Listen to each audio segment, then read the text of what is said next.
P2. For 2 uger siden var gæsten her i Puls en 22-årig violinist, der skulle til strygerkonkurrence. Strygerkonkurrencen var den danske strygerkonkurrence, der finder sted i Aarhus. Og i denne her uge blev vinderen så fundet. Det blev ikke vores 22-årige gæst.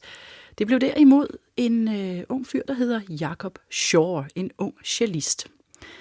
Jacob Shaw er født i England. Hans familie bor i Frankrig, og så har han selv studeret i Tyskland i flere år. Nu går han så i den særlige solistklasse, som er den højeste uddannelse, man kan opnå på Musikkonservatoriet, og det gør han på Det Kongelige Danske Musikkonservatorium. Historien om, hvorfor han er endt i Danmark, inkluderer både en tur til Thy og en forelskelse i København. P2's Malene Wigman tegner et portræt af den unge musiker.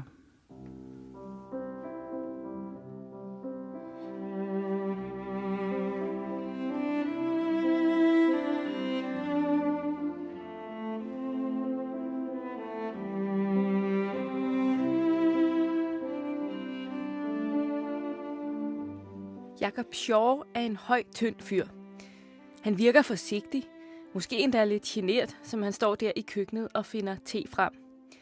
Men på scenen med sin cello er han sikker, og i sidste weekend vandt han den danske strygekonkurrence i Aarhus.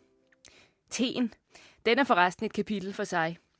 Der er mange teer at vælge imellem, og den vi ender på har den unge cellist hjembragt fra Kina.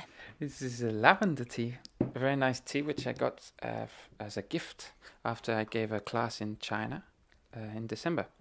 I gave a class at the conservatory in Beijing, so they all of the students actually they all brought me gifts, which was very nice. So I was coming home with a very full suitcase of tea and shirts and pottery, things like this. It's a nice culture, I think, in China. Jeg fik teen, da jeg underviste i Beijing sidste år. Alle eleverne kom med gaver, så min kuffert blev godt fyldt op med te, skjorter og keramik, fortæller Jacob Shaw. En mere end almindelig berejst ung mand. Han er vokset op i England, har en musikfestival i Frankrig sammen med sin familie, har en lejlighed i Tyskland, selvom han nu ikke har været der så meget på det seneste, og så går han i solistklassen på Det Kongelige Danske Musikkonservatorium i København. Men hvorfor er han egentlig endt i Danmark? Jo, svaret, det findes i Thy. I was going for the last 4 years up to Thy, Tisted, up in the north of Denmark. They have a fantastic festival there for young artists. It used to be called Thy Masterclass. It's now Thy Chamber Music Festival. And that was my first experiences of Denmark when I was a bit younger. And I was coming to the end of my studies in Germany. And one of the teachers on that festival and one of the musicians there is Morten Zeuden, who is teaching here in Copenhagen. And I was talking a lot with him and his sister Elizabeth, who's also playing up there. And we were talking about future paths, and he told me all about the soloist scheme here in the Royal Academy in Copenhagen. And it sounded like some fantastic opportunities, so I came and visited, and I fell in love with Copenhagen and came up here, and now live here. What made you fall in love with Copenhagen? The architecture, for a start, the attitude of the people, the attitude towards music, the freedom to play new pieces that people haven't heard. People are open to new things.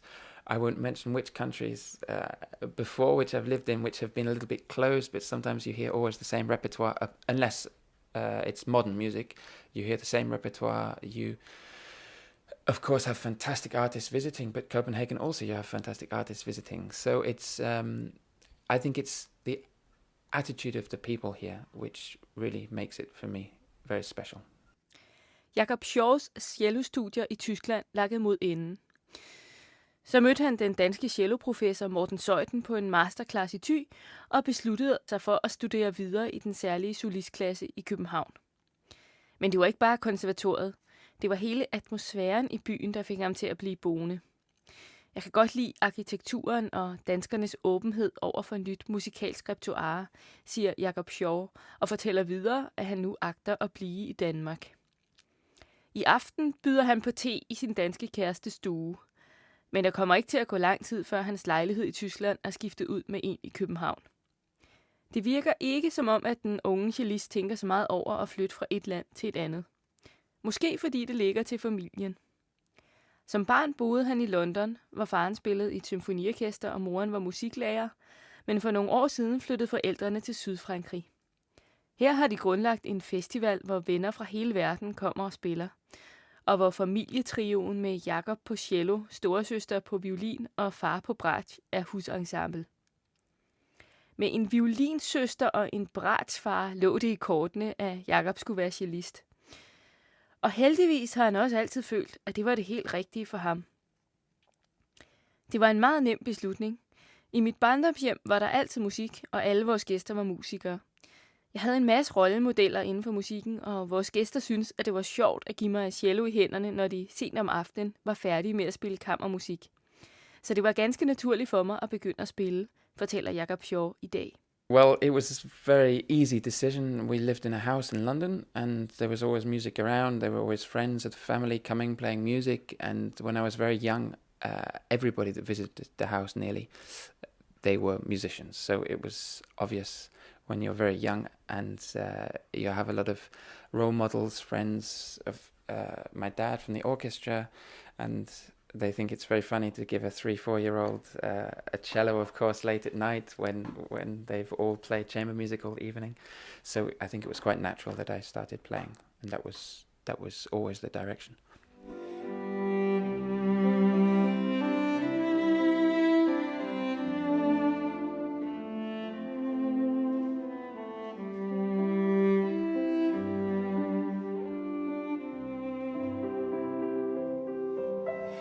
Jakob Shaw har hele verden som sin legeplads.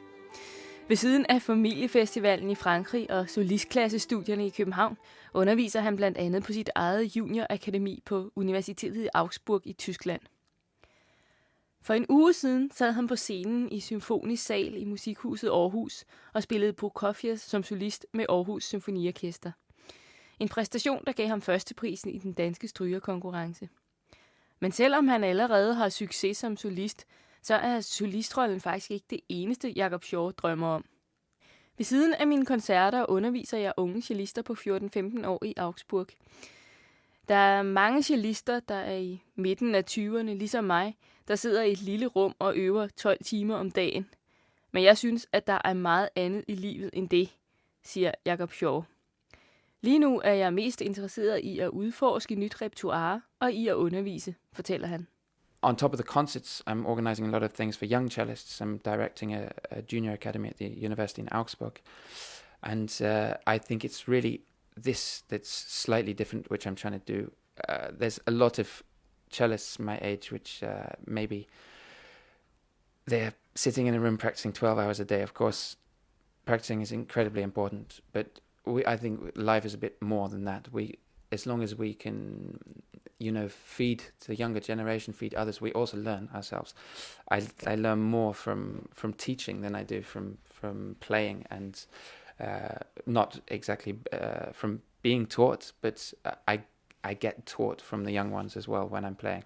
So in this way, I think it's, if we get to the mid-20s and we haven't discovered technically how to play the cello, there's a bit of a problem. So now I'm more interested in finding interesting repertoire, finding different programmation, different pieces to play with orchestra, not always the same Elgar, Dvorak, Haydn, Tchaikovsky, trying to find different concertos, trying to find different way to do it, and also bringing in the aspect of playing with the very young ones, 14, 15-year-olds in the junior academy.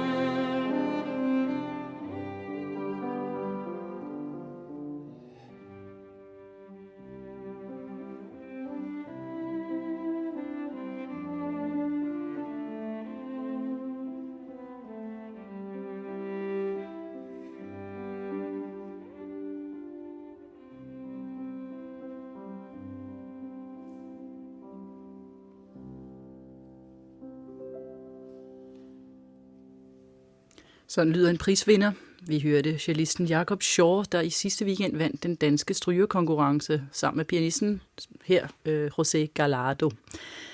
Jakob Shaw er meget glad for at udforske cello-repertoiret, og det gjorde han altså også her, hvor han spillede Narretto Tamesos Song of the Seashore.